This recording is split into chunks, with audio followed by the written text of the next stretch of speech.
साथियों, इस क्लास में हम डिस्कस करेंगे बोडोलैंड इशू के बारे में। यहाँ से क्वेश्चन सबसे पहले क्या पूछा जा सकता है कि बोडोलैंड इशू जो है ये हाल फिलहाल में न्यूज़ में देखा गया, ये इंडिया के किस स्टेट से रिलेटेड है। एक तो ये क्वेश्चन आ सकता है।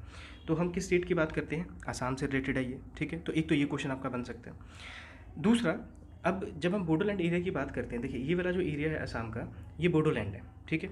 और ये बेसिकली 4 पार्ट्स में डिवाइडेड है। और ये 4 पार्ट्स इसके कौन कौन से हैं? कोकराझार है, चिरंग है, बक्सा है और उदलगुरी है।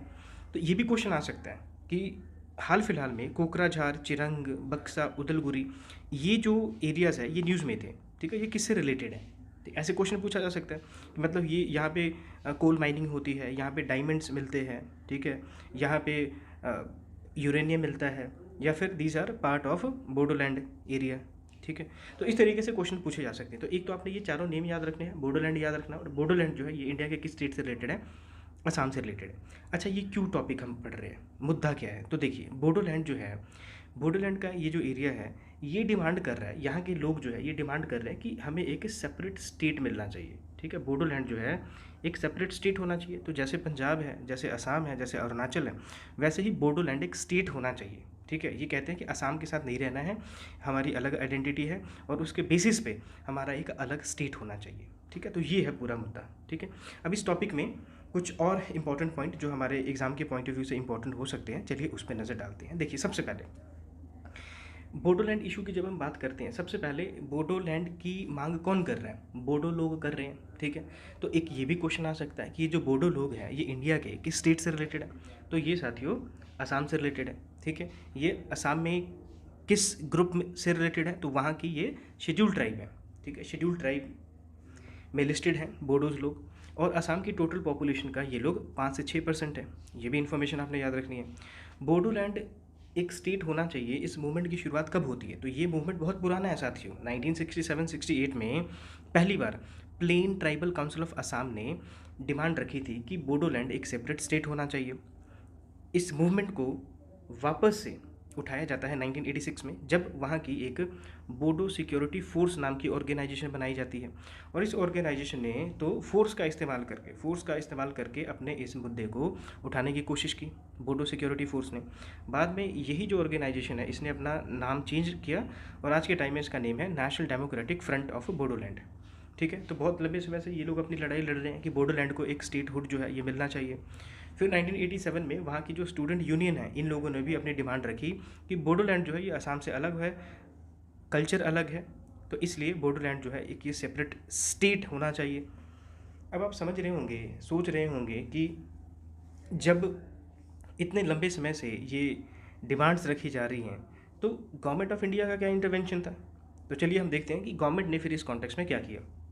देखिए, 1993 में पहली बार बोडो अकॉर्ड हुआ। तो उस समय के जितने भी एक्टिव ग्रुप्स थे जो कि स्टेटहुड की बात कर रहे थे कि बोडोलैंड को स्टेटहुड मिलना चाहिए, उनके साथ में एक समझौता होता है जिसे हम बोडो अकॉर्ड कहते हैं। और इसी समझौते के बाद में इसका आउटकम क्या आता है कि बोडोलैंड वाला जो एरिया है उसको हम क्या डिक्लेयर करेंगे? बोडोलैंड ऑटोनमस काउंसिल, ठीक है। Bodoland autonomous council.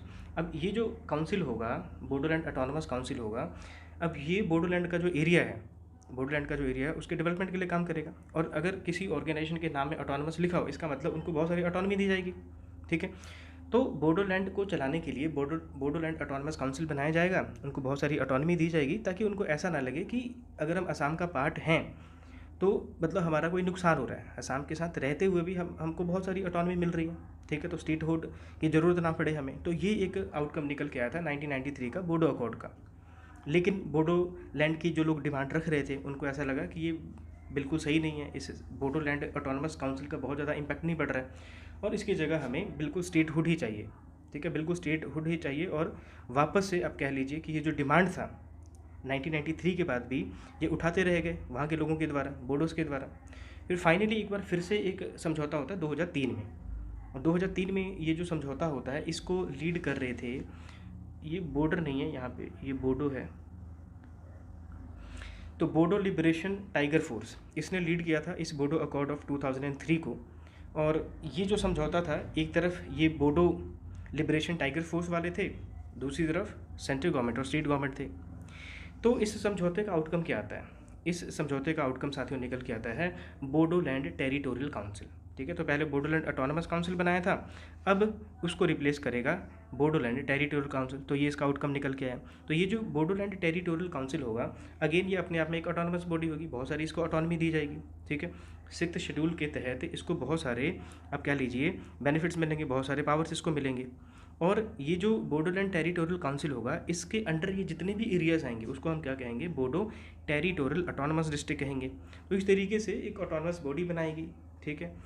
और उसको बहुत सारा पावर प्रोवाइड किया गया कि इन एरियाज़ के लिए, ठीक है, बोडो टेरिटोरियल ऑटोनमस डिस्ट्रिक्ट वाला जो एरियाज़ हैं, इन सभी एरिया के डेवलपमेंट के लिए ये काम करें। ठीक है। तो ये जो समझौता है ये आपको 2003 में देखने को मिलता है। पर इसके बाद भी अगर आप देखेंगे तो बोडोज लोग जो थे इससे भी खुश नहीं थे, और बार बार मतलब आए दिन के ये डिमांड उठ रहे थे कि नहीं, स्टेटहुड से कम कुछ नहीं होना चाहिए। तो लास्ट अगर आप देखेंगे जो समझौता रिसेंट मोस्ट हुआ है तो वो 2020 में हुआ, 2020 का अकॉर्ड। ठीक है। 2020 का अकॉर्ड अगर आप अभी साथियों देखेंगे तो यहाँ पे क्या क्या प्रोविजंस थे। तो सबसे पहले तो इन्होंने बोला कि जो बोडोलैंड टेरिटोरियल ऑटोनमस डिस्ट्रिक्ट जो है, इसमें कुछ चेंजेस करने की ज़रूरत है। और ये भी एक बहुत बड़ा मुद्दा है। बोडो लोग जो है ये कह रहे हैं कि 2020 के इस अकॉर्ड के अकॉर्डिंगली बोडोलैंड का जो एरिया था उसको कम करने की कोशिश की जा रही है। तो ये भी एक बहुत बड़ा मुद्दा आज के समय में उठाया जा रहा है। अभी ये टॉपिक हम क्यों पढ़ रहे हैं, क्योंकि वापस से ये जो बोडोलैंड वाला इशू जो है ये उठ चुका है। ठीक है। इसीलिए ये अभी हम टॉपिक डिस्कस कर रहे हैं। दूसरा, फिर इन्होंने बोला कि जो बोडोलैंड टेरिटोरियल ऑटोनमस डिस्ट्रिक्ट जो था, इसका नाम चेंज करके अब इसका नाम हम रखेंगे बोडोलैंड टेरिटोरियल रीजन। ठीक है। ये भी इस समझौते का पार्ट था। फिर इस समझौते में ये भी बोला गया कि हम बोडोलैंड टेरिटोरियल काउंसिल को अब और भी ज़्यादा लेजिस्लेटिव, एग्जीक्यूटिव, फाइनेंशियल पावर देंगे। देखो ये तो अच्छी बात है। ठीक है। रीनेमिंग से भी बहुत ज़्यादा फर्क नहीं पड़ने वाला है। ये एक बहुत बड़ा इशू है जो कि बोडो लोग जो है इससे बहुत ज़्यादा सेटिस्फाइड नहीं है।